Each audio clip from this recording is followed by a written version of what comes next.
So, as you know, Yeah. You go an over 50s gym. We all know that. I have to say, every time I go on Mick Muller's radio show, he always wants gossip on you. did you say I went to an over 50s gym? I did after I'd gone off. And he's like, oh, why don't you tell me that off air? On air. He wants that. And he also said that you're currently training as a yoga instructor. How's that got out? No, it's not yoga instructor. It's meditate. I'm teaching people how to meditate. Okay. Well, that's even more weird, isn't it? In his world, that's the same thing. Let's hit the streets, is it? Words got out. Well, it's just between him, me, and you, and now everyone else listening to this. You're teaching people to meditate. Well, no, I could do with a bit of meditation.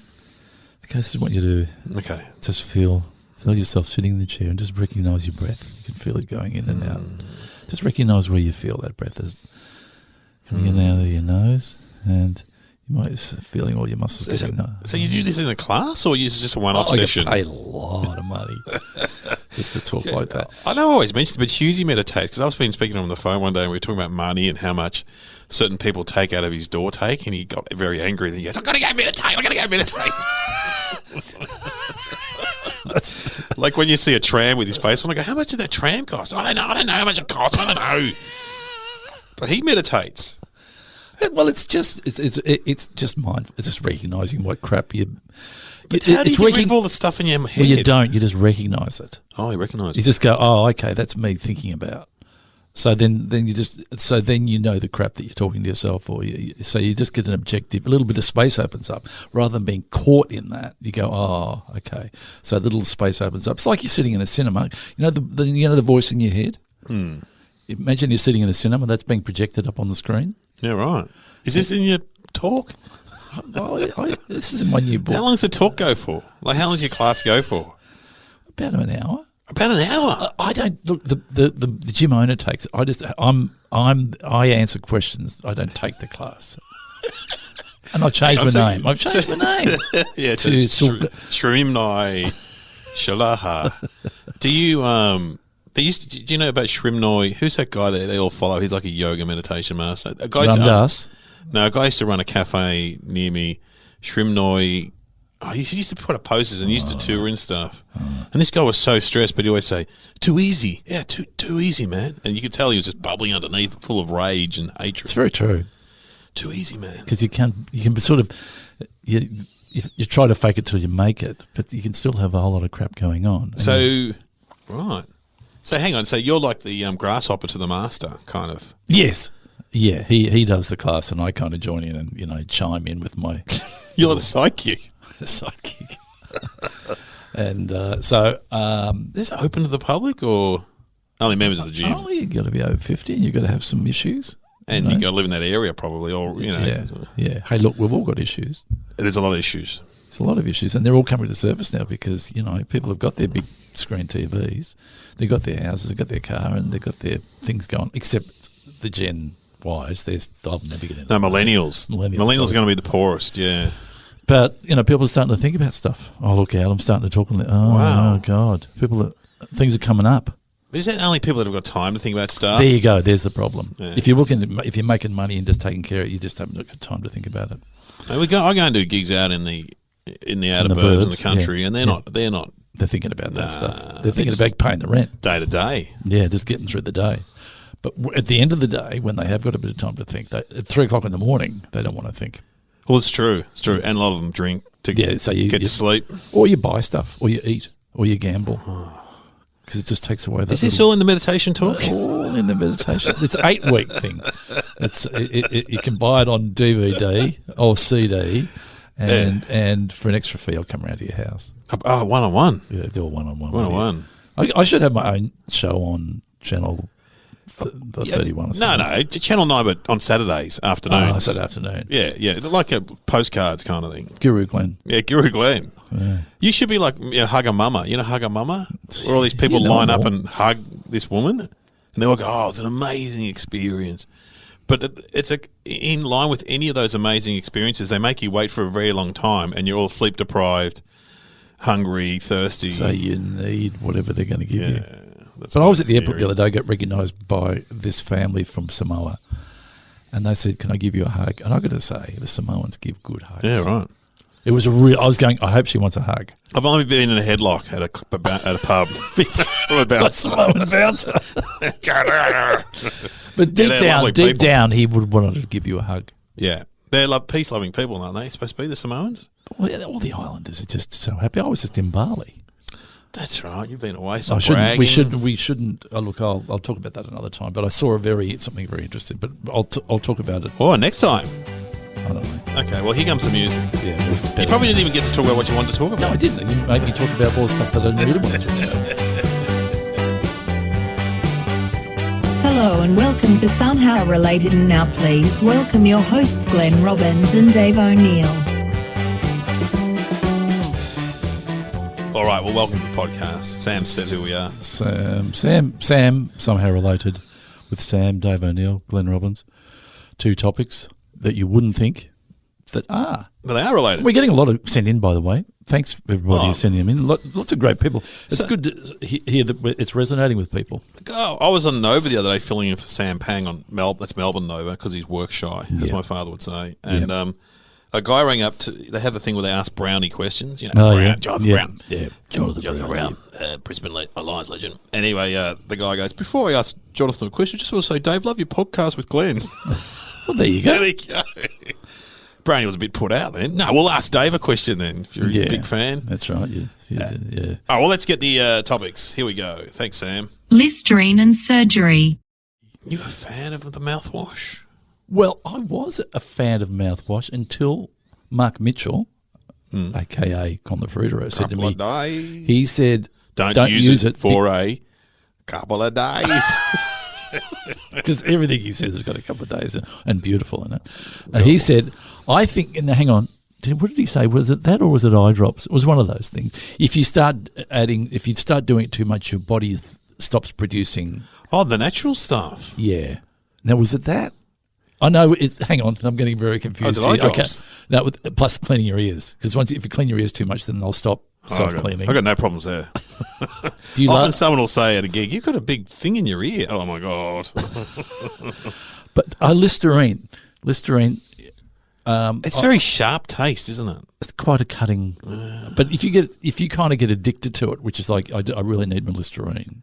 Because the big problem is that there isn't a test for bad breath. No. You know what I mean? No, I know. Well, no, that doesn't work. That does not work. It doesn't work. To blow into your own hand, so to speak. And then this doesn't work. There's never been a time when I've had bad breath, and realised I've had bad breath, unless you've got you can feel it in your mouth. Or you've got a partner who tells you.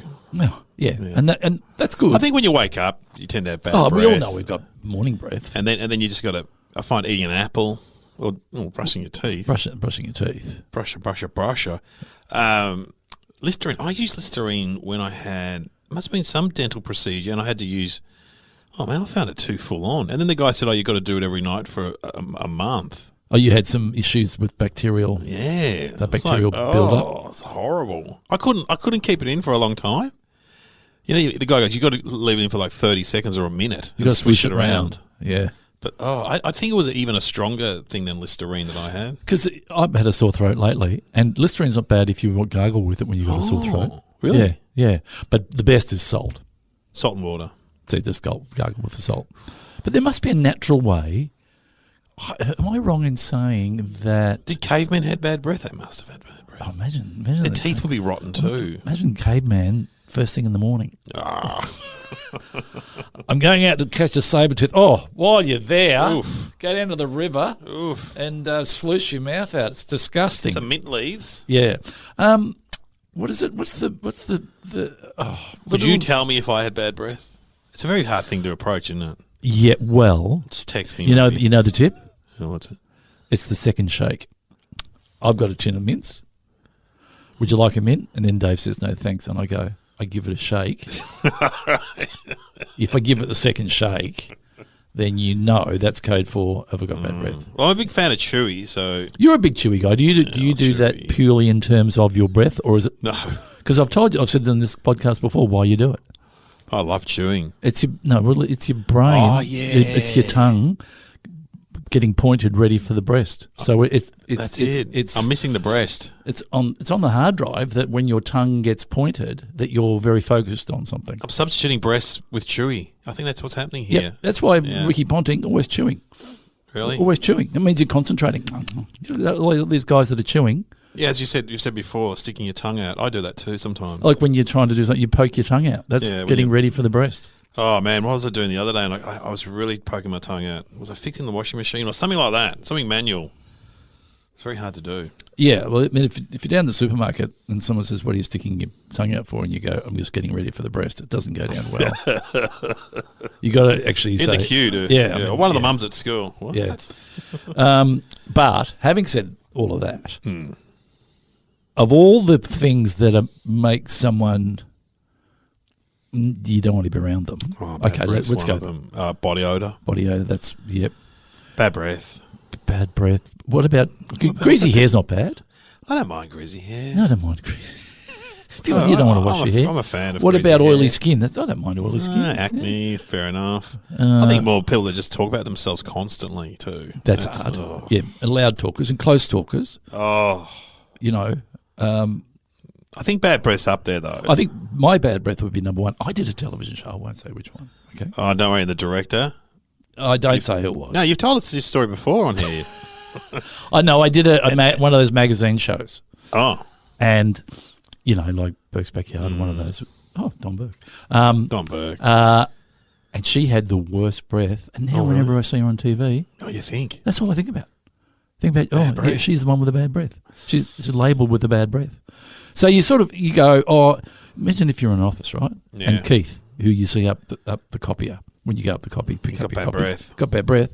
That's all you think about. You go, here's Keith with the bad breath. Yeah, you don't want to be labelled that guy. No. But there always was a guy like that. There was always a guy with bad breath. Terrible. You know. You'd think their spouse or their parents or brother or... What would you, maybe, I don't know. It's hard to broach, but I think, you know... But when you've had a couple What about nostril hair? How do you feel about nostril hair? Because now with my eyes, I can't see. And then when I put my glasses on in the mirror, I'm like, oh my God, I've got like a forest in there sometimes. Well, you know that there are trimmers. Yeah, I know. And I used to have one.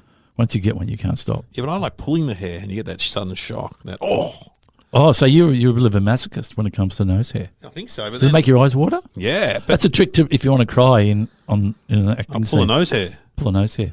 Because the thing is, right, there we go. Is that in your talk? The thing is, once you pull it, they won't grow back. Well, it could grow back, but if you're just trimming, they'll grow back.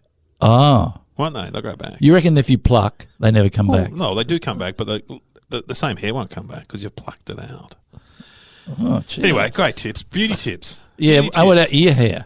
See, I have a friend of mine, he has really long ones growing out his earlobe, and you go...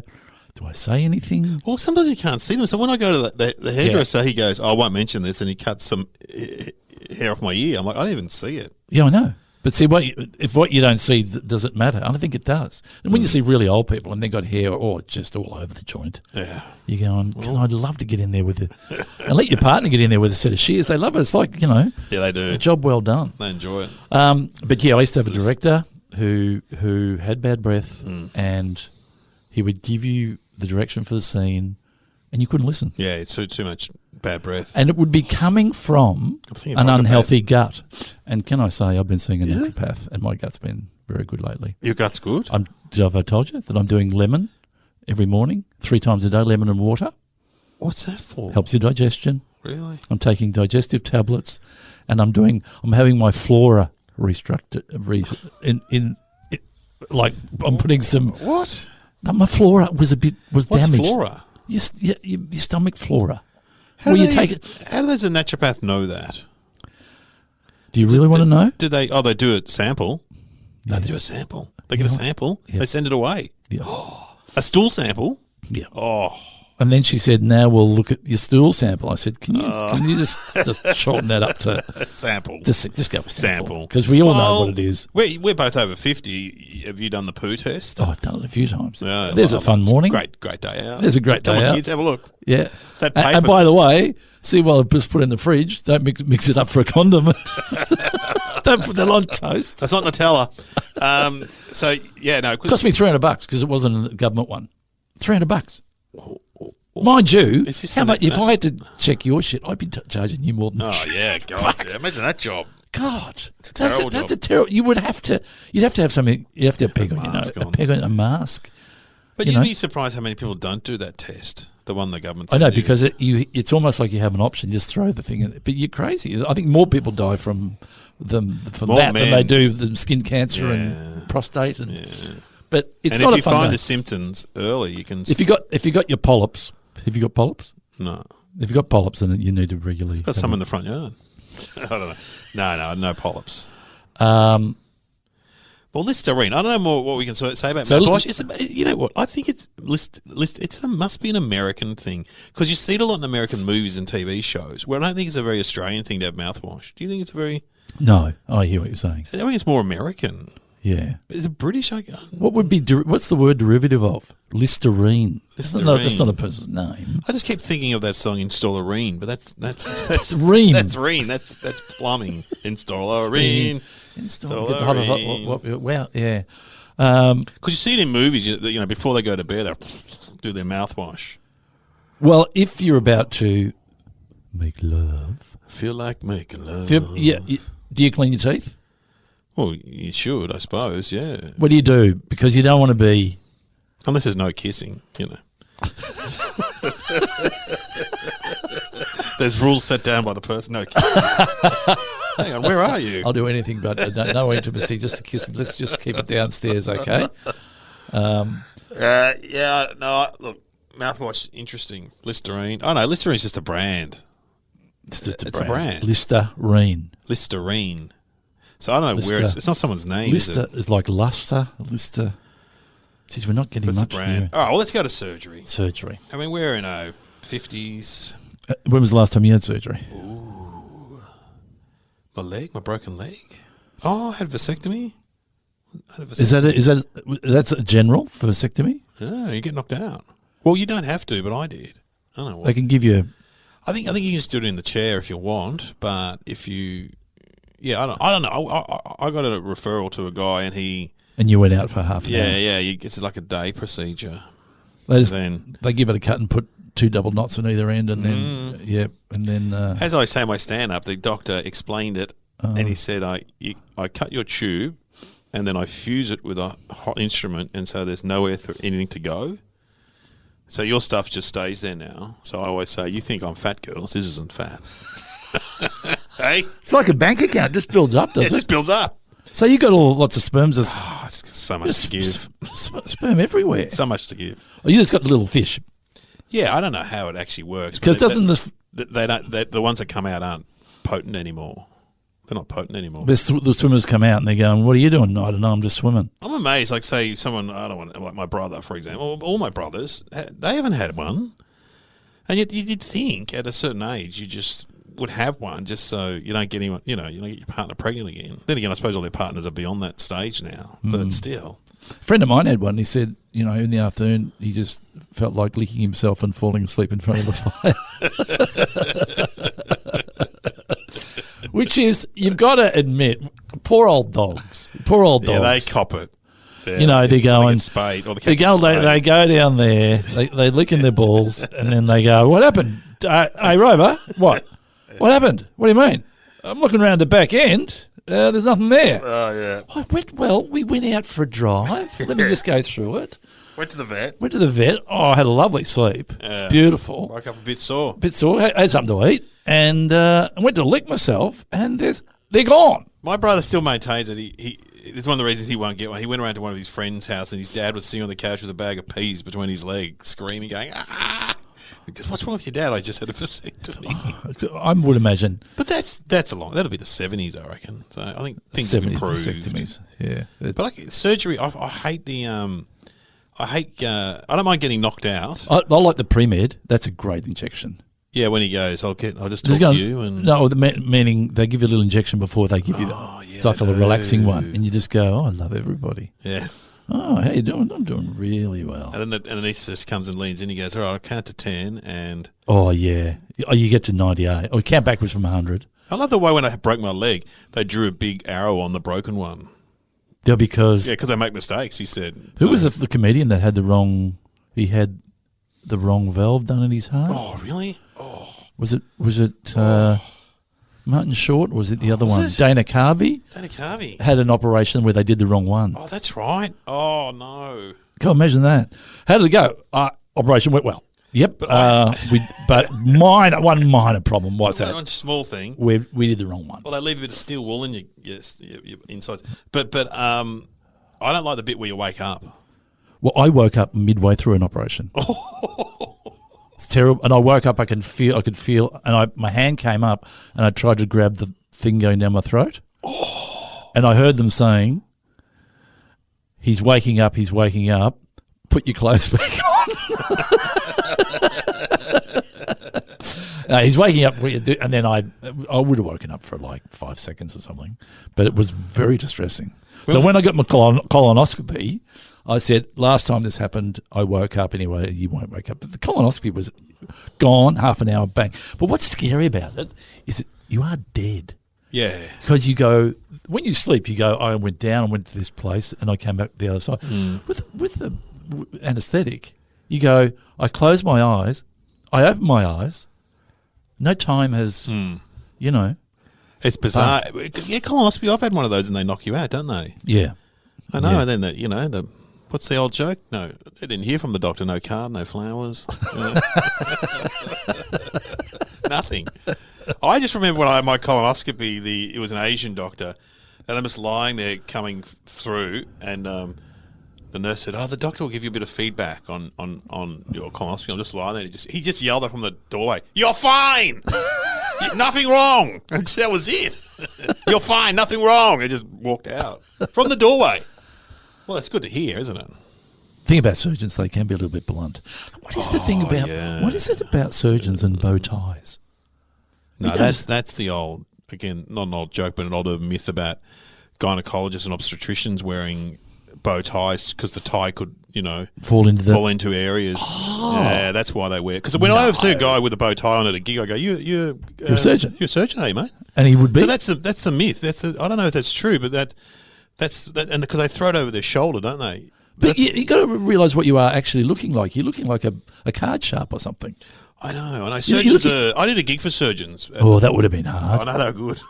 But they were good, were they? Well, they're all because they have a pretty bleak view in some ways because they're dealing with life and death every day, so they have to see the lighter side of it. Yeah, no, because they didn't like the specialists or something. They kept saying, "Make sure you hang shit on those guys, the specialists over there. They've all got Asperger's." I thought you guys had Asperger's. Yeah, but they have a real one of them. When I walked in, there was a guy playing a viola, and he was a surgeon.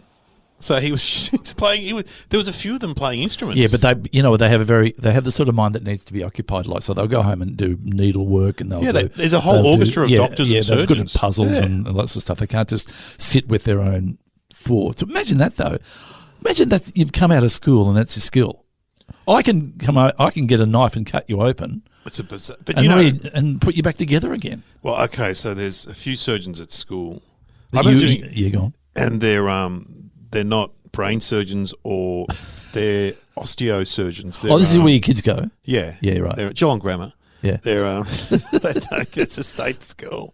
Anyway, but they just do there's a woman, what's her name? Anyway, whatever. It doesn't matter what her name is, but she just goes, "I don't do anything in the head or the body. I just do legs and arms." So then I think it's called an osteosurgeon. And she said it's more like being a carpenter. That's what I saw a renal physician. Is it renal? One that checks your and he said, "I'm a plumber. If the plumbing's not working, I fix up the plumbing in your downstairs department." Oh, so that's a good thing. Yeah, so because if the pipes aren't joining up properly, I'll fix them up properly. I said to this guy the other day at a gig, and it was in an area that's become well-to-do. You know what I mean? Yeah. I said, and he was wearing like a T-shirt, and I said, "Are you a tradie?" He goes, "Kind of." He was a surgeon. Yeah. He goes, "I am sort of like a tradie." So yeah, he was another bone surgeon. Because when I broke my leg, the doctor, Peter Gard, the name of the surgeon was, he was a good guy. He showed me the surgery kit because every operation they get a new surgery kit sterilised. And he opened it up and had a saw, a hammer. It was like a kid's play thing. So you have for that sort of operation? Yeah, a saw, a hammer, pliers. It's like a Meccano set. Yeah. For, you know. But when you see surgery, have you ever seen surgery on TV in the heart or the gut or anything? It's like the butcher shop. There's just like blood everywhere. Yeah. Oh, I don't know how they do it. It's amazing. Yeah. It really is amazing. I watched that show, Botched. Oh, yeah. Not Bosch. Oh, but what about that show where they turn up with a caravan in the middle of nowhere and people come in and show their testicles? Oh, yeah. About embarrassing bodies. Yeah. Yeah, I know. I know I'm embarrassed about this, so I'll put it on national television. It's terrible. I mean, if I had a rash, George, are you talking about Bosch or Botched? Did you watch Bosch, the detective show? Oh. The LA detective? Oh, Botched. That's on SBS still. Botched with the two American guys. Yeah. Anyway. Bosch. Okay, surgery. So how many? I mean, you know, I went through life without having surgery, and then I got to my 40s. I think I had about 4 I had a knee done. I broke my leg, which was a stupid accident. I had a colonoscopy. I had You're just getting older. Vasectomy. That's 4. I had a lot of injuries when I was young. I hit the you broke your road. leg I on the broke bike. things, broke heads, broke teeth, broke fingers, broke arms, Anyway, we all go through that. We all, you know. We'll come through. You all come through. My kids, touch wood. I know my daughter's had surgery for a Well, we used to climb trees and fall out of them. The kids don't climb trees anymore. You can't fall off a screen. I was driving down the road the other day, and there was a kid. He wanted to climb a tree, but he was a bit fat, so he just climbed a little tree, and you could see the tree going, "Hey, you're too fat for me." The tree was going, "Oh no!" It was like a shrub. He's just sitting in the middle of the shrub. You go, "Mate, pick a big tree, you little fat thing." Kids still love doing that stuff. So, all right. Well, I think we haven't worked out. I've got an inkling. You got a bit of a I've got an feeling. inkling. Now, I'm going to suggest for thinking music. Yeah. Do you know a TV show called Big Train? I love Big Train. There's a sketch show. I reckon it's one of the greatest sketch shows ever made. It was a sketch show that changed the way sketch shows were done because they had long form sketch. No laugh. Oh, they did have a laugh track. I think they might have. I think they did have a laugh. And it was Graham Lynham, the guy from Father Ted. Simon Pegg. Yeah. Great performances. Yeah, great. Yeah. There's a sketch in that. They did the one about, masturbating in the office. Yeah. Yeah. Anyway. There's a surgery sketch in that I thought we could play. Is it? And it's the one where the guy's doing the open heart surgery and he's having a bit of a problem, so he goes and rings his surgeon mate just outside the surgery. That's funny. So you can see that he's on the phone, and the problem is it's one of those phone calls that the guy on the other end won't wrap up. Oh, yeah. And the patient is slowly dying on the table as he tries. Yeah. So it's very much that I've just got to, yep. And eventually, but it's not a great one for a podcast because you can't see. But eventually, the person does die because he keeps them on the phone for too long. Oh, that'll be all right. Can we? I've told you the ending, but anyway, it's just a really good performance to have a listen to. Let's have a listen. Have a listen. Hi, Bob. It's Peter here. Hi. Yeah, look, I'm just doing a routine exploratory on Mrs. Brooks, and I've noticed that she's got a rather sticky aortic valve, and I was a little worried. Yeah. Oh, really? Oh, great. No, that's fantastic. Fantastic. That's exactly what I needed to know. Brilliant. Okay, super. All right, I'll see you in... Yeah, okay, yeah. Okay. No, I wanted to be sure. And, All right, brilliant. I'll see you on the... Yeah. Well, no, yeah. Okay. Okay, right. Let me... Okay, I'm... Bye-bye. Bye-bye. Bye-bye. Bye-bye. No. Yeah. Right. Okay. No. Right. Yes. She's. No. She's dead. I think she's dead. She's gone. Lost her. So, no, I can talk now. That's fine. Did you? Well, I was wondering, but yeah. Okay. Well, listen. Let me. Yeah. Okay. Okay, Glenn. Okay. Very funny stuff. It's great, isn't it? It's just that is a classic performance. Simon Pegg. I interviewed Simon Pegg. Yeah, I've interviewed him on the phone once. He's Apple's godfather. Gwyneth and Chris Martin's kid's godfather. Oh, is he? Yeah. He was one of those guys, though, that went serious. So he used to be a lot of fun, I reckon. Now he's quite serious. I saw him in Mission Impossible. I thought he was... Yeah, he's good in that. Yeah. But in interviews, he's quite serious, I think. He maybe is. I mean, what he's done is incredible. I loved his sitcom Spaced. You ever seen Spaced? I haven't, no. No, it's very good sitcom. But he's done a lot of great work. But he actually brought humour into Mission Impossible. That's the degree true. of difficulty, 9.5, to make that lighthearted. And You're right. I take it all back. Yeah. I just mean interviews, but I like his fat mate. He's very good too. Yeah, what is his name? I don't know. Anyway. Yeah. Okay, Listerine surgery. What do you reckon? Well, I remember that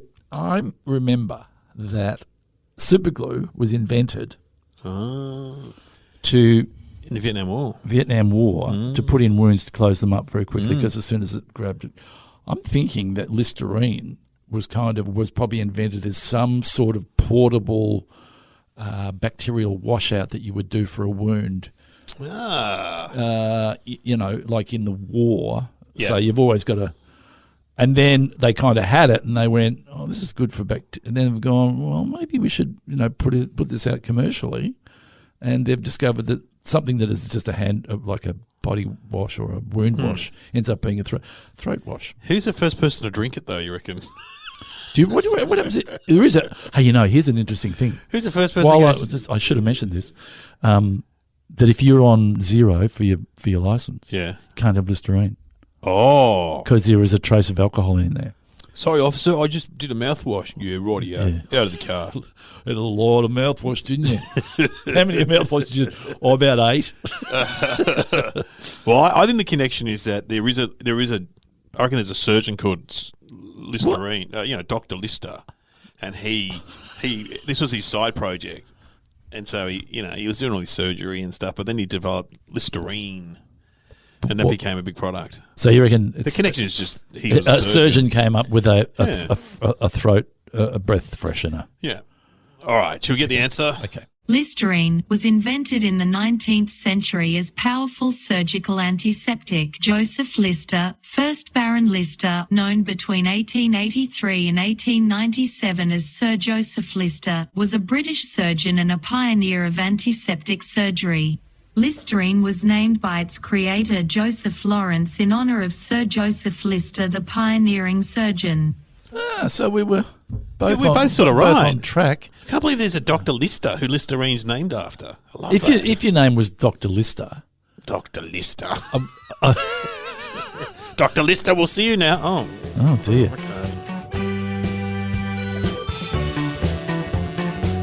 You have been listening to Somehow Related with Glenn Robbins and Dave O'Neill.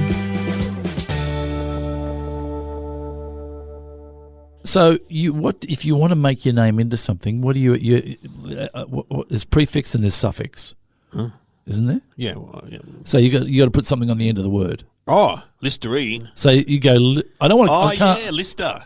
I can't call it Lister liquid or Lister. I've got to call Listerine. Yeah, interesting that you put that on the end. Well, it's like fanzine or something like that. Well, if let's just say you invented something. O'Neiline. No, what would you call it? Let's just say you came up with a new type of soap. Yeah. O'Neill Ope. Robin Ope. Robinine. Nah, see, we don't have good names for it. But Listerine. That was a great choice that Dr. made. Listerine. Yeah. Dr. Lister. So you put it on and you wash things. Imagine that guy, though. He did all that surgery and all that amazing stuff, but now everyone would just say to his great-grandkids, Lister, are you? Yeah, that was bloody great-granddad. But he did a lot of other good stuff. But he inspired Listerine. That was a sketch that I nearly wrote. I wish I'd written that sketch, which was a group of people going out for dinner with the guy who invented the Heimlich move. Oh, that's a great idea. So before he comes, everyone's sitting around and goes, Jerry Heimlich's coming tonight. What's the big deal? Don't you know? What? He invented the Heimlich move, and if someone's choking, don't choke on anything because he'll jump the table and start squeezing you really hard, okay? Because he likes to show off his new move. All right. Well, what's that? Was that a true story or a joke where the guy goes to the doctor and he goes, well, you got good news and bad news? And he goes, bad news is you've got a disease we've never seen before. Good news is you're going to have a disease named after you. Yeah, that's right. Yeah. Is that an old joke? The joke is, the bad news is you're going to die. The good news is you're going to have a disease named after you. Yeah. Like the Lou Gehrig disease or something like that. Oh, really? Oh, the baseball player, the Lou. I didn't know about that disease. Yeah, it's Lou Gehrig disease. Oh. You know, Sam. Sam. Hang on, I'll find out from Sam. Sam, what's the Lou Gehrig disease? Oh, maybe I've got it wrong. It's a baseball player in America. It's called Lou Gehrig's disease after Lou Gehrig, a Hall of Fame baseball player for the New York Yankees who was diagnosed with ALS in the 1930s, a nervous system disease that weakens muscles and impacts physical function. That's his legacy. Yeah. Imagine if you had a disease called Dave O'Neill. Oh, have you heard about Tony? What? Oh, he's got Dave O'Neill. Dave O'Neillitis. What happens? Oh, you eat. It's terrible. You get it from eating too many banana smoothies, milkshakes. Yum. So there you go. I haven't had a banana milkshake for a while. Oh, I've been missing it. I was really craving dim sims the other day. I hadn't had one for months, and I had one, and it wasn't that good. I was talking about this the other day. What is a standard sitting for dim sims? How many in a standard sitting? Oh, 2. This is what I said. 2. They were vehemently saying it's 3. Who's saying this? Some people I work with. Oh. 3. Are they fat? Are they fatter than me? No, but they love their food. And they're going, they're all going, no, 3. 3? No, it's 2. It's 2. I mean, obviously not the big ones. No, the standard issue ones that you get. Yeah, 2. 2. 2 is standard issue. 3 is like way too many. Give me their numbers. I'll ring them now. Set them straight. How dare you? How fat are you? You don't know what you're talking about. How many donuts in a sitting? 1 or 2. Well, I know it's not, like Lawrence Mooney talks about how he has to eat like 6. I've heard him say that too. Yeah. But I think that's a special day though, where he just goes and like Homer Simpson. Yeah, just standard issue though is a very interesting phenomenon. Oh yeah, 2. I mean, how many potato cakes would you have if you got fish and chips? Just as one. Yeah, same here. 1. How many party pies at a wake? I had at a wake. Because that's where I normally have party pies. I had party pies the other night where I was at a footy club. I had 2. See, I reckon 2 is standard issue. I reckon 3 you tip on the edge, but some people will go 4. Yeah.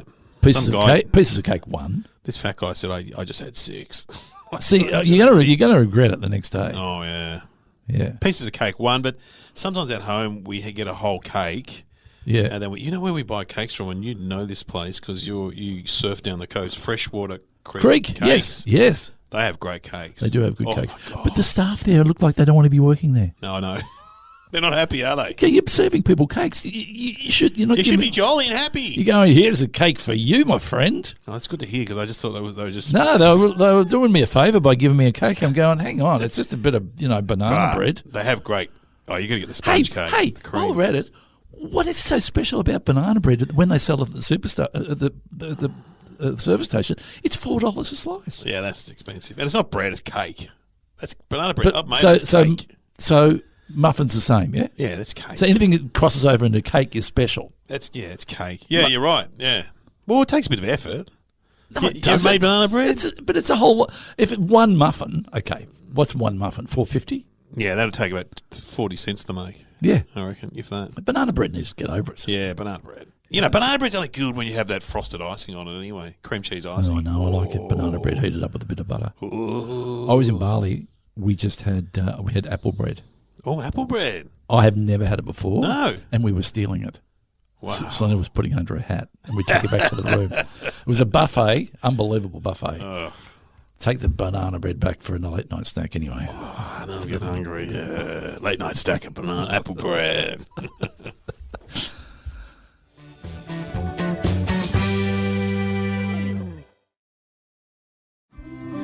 Interested in new books? Subscribe to Chapter 1. Chapter 1 is a new podcast with me, Nellie Thomas. Each episode, you'll hear the first chapter of a new release book from top publishers. Subscribe and listen to Chapter 1, a new podcast with me, Nellie Thomas. Search for Chapter 1 where you're listening now.